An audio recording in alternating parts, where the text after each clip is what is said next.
Cześć, z tej strony Radek. W dzisiejszym odcinku opowiem o różnych rzeczach, o których możliwe, że nie wiesz, które są związane z drogami. Kolejność wyświetlania jest przypadkowa. Nieparzyste numery dróg w Polsce przebiegają południkowo. Dla przykładu autostrada A1, droga ekspresowa S3, droga ekspresowa S5,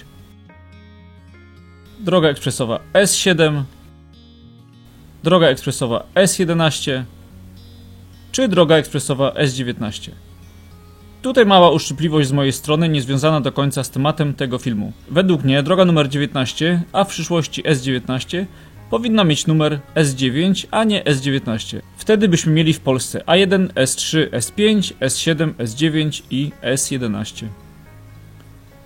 Natomiast równoleżnikowo przebiegają drogi parzyste. I tak A2 i DK2, A4, A6, S6 i DK6, DK10 i S10, DK12 i S12 i tak dalej. Tak przy okazji jestem ciekaw, czy ktoś kiedykolwiek przejechał całą DK12 jednocześnie. Najdłuższą drogą krajową w Polsce jest droga numer 8 od Kudowy-Zdrój na granicy z Czechami do Budziska na granicy z Litwą. Jej długość to około 845 km. Jej numer wskazuje, że powinna biec równoleżnikowo. Jednak DK8 biegnie po skosie. Mogłaby mieć numer i parzysty, i nieparzysty. Poza tym w okolicach Łodzi i Piotrkowa jej przebieg jest zły. Właściwie każdy jadący z Wrocławia do Warszawy i z powrotem jedzie przez A1 i A2, a nie przez S8 przez Tomaszów Mazowiecki. Uważam, że tutaj powinna nastąpić zmiana numeracji dróg, ale o tym opowiem w innym filmie. Najkrótszą drogą krajową w Polsce jest droga krajowa nr 96 w województwie kujawsko-pomorskim. Jej długość to zaledwie 1,8 km. Prowadzi z autostrady A1 do drogi krajowej nr 15. Najdłuższą drogą wojewódzką w Polsce jest droga nr 835, która łączy Lublin z Grabownicą Starzeńską. Jej długość to 225 km. Droga przebiega przez województwo lubelskie i podkarpackie.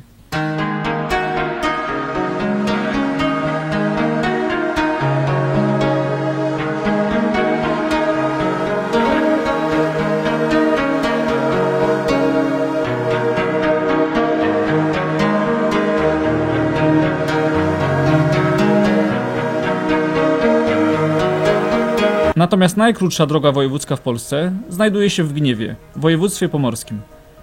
Prowadzi od drogi wojewódzkiej nr 234 do nieistniejącego przystanku kolejowego.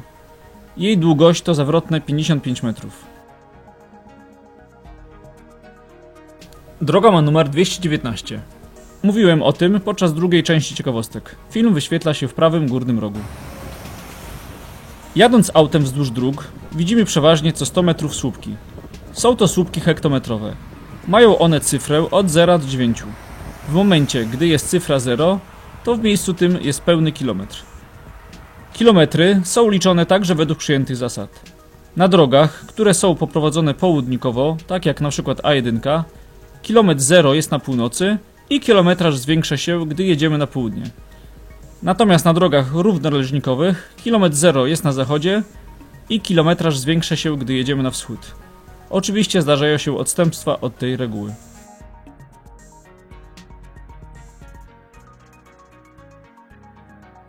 Jeśli na pewnym odcinku drogi jest wspólny przebieg 2 lub 3 dróg, tak jest na przykład w Warszawie, Poznaniu, Lublinie czy Rzeszowie, to wtedy kilometry drogi na słupkach są podawane dla drogi o najniższym numerze. Na przykład w Poznaniu podaje się tylko kilometry dla A2, a dla S5 i S11 już nie. Wyjątek od tej zasady jest w okolicach Szczecina, gdzie wspólny przebieg ma S3 i A6. Tutaj kilometry drogi są podawane dla autostrady A6, a nie drogi ekspresowej S3.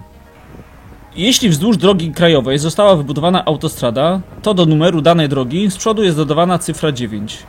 I tak droga krajowa nr 2 po wybudowaniu A2 stała się od Rzepina do Kałuszyna drogą 92, a na przykład droga nr 4 stała się na całym odcinku od granicy z Niemcami do granicy z Ukrainą drogą krajową nr 94. Tutaj niestety, ale ta zasada z niezrozumiałego względu nie ma zastosowania na Śląsku. Patrząc od północy, droga numer 1 zmieniła numer na 91, ale na Śląsku cały czas jest drogą krajową numer 1 oraz drogą ekspresową S1. Drogi te powinny się nazywać droga krajowa numer 91 lub S91 lub S11, ale nie S1.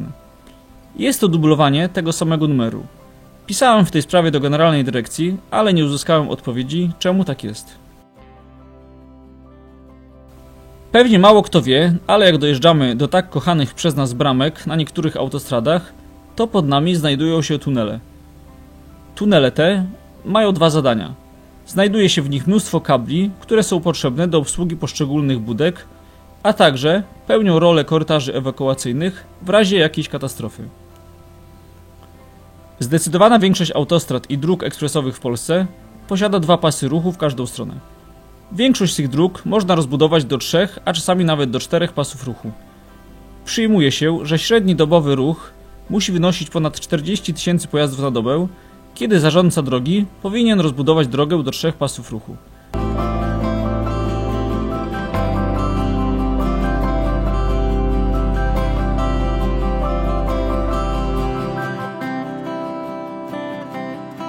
Natomiast rozbudowa z 3 do 4 pasów ruchu powinna nastąpić, gdy na drodze średni dobowy ruch wynosi ponad 80 000 pojazdów na dobę. Ostatnio taką rozbudowę w Polsce wykonano w Poznaniu wzdłuż autostrady A2. W roku 2019 firma Strabag rozbudowała autostradę A2 z 2 do 3 pasów ruchu.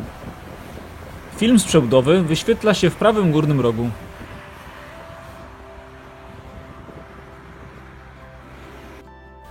Na autostradach i drogach ekspresowych co około 3-4 km w pasie dzielącym nie ma trawy, tylko są przerwy.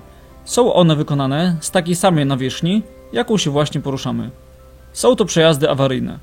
Służą do dwóch rzeczy. W czasie remontu czy też przebudowy drogi właśnie po nich odbywa się ruch. Jeśli na przykład jezdnia jest przebudowywana. W zamyśle mają służyć też do poprowadzenia przez nie ruchu podczas bardzo poważnych wypadków. Niestety, ale nie jest to powszechne.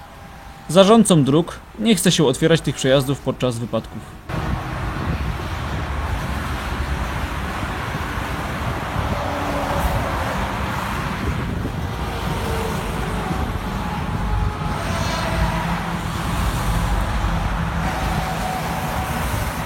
Kładki na mopach. Często jak jeździcie po autostradach czy drogach ekspresowych, widzicie kładki dla pieszych poprowadzone z jednego mopu, czyli parkingu, na drugi. Czy zastanawialiście się kiedyś, po co one są? Często jest tak, że mop po jednej stronie ma motel, a po drugiej już nie ma. Według założeń, ludzie, jeśli chcą przenocować na takim mopie, powinni zabrać swoje rzeczy z auta, przejść na drugą stronę, tam się przespać i rano wrócić. Nie wiem, czy kiedykolwiek takie coś się wydarzyło. Według mnie wydawanie tylu pieniędzy na taką kładkę tylko po to, że może ktoś kiedyś przejdzie na drugą stronę, jest trochę pomysłem z innej bajki.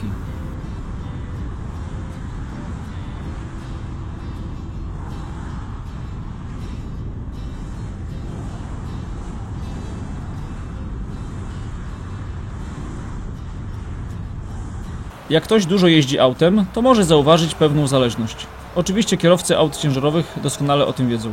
Od niedzieli popołudnia do wtorku ciężarówki jeżdżą ze wschodu na zachód Europy. Natomiast od czwartku do soboty wracają. Środa, jak ja to nazywam, jest takim dniem neutralnym. Widać to szczególnie na autostradzie A2 czy A4, które są poprowadzone równoleżnikowo. Wynika to m.in. z faktu, że kierowcy chcą wrócić na weekend do domu. Poza tym, na przykład w Niemczech obowiązuje zakaz poruszania się w niedzielę po autostradach. Jeśli spodobał Ci się mój film, zasubskrybuj mój kanał, daj łapkę w górę oraz napisz komentarz, co Ci się podobało lub nie. Dzięki!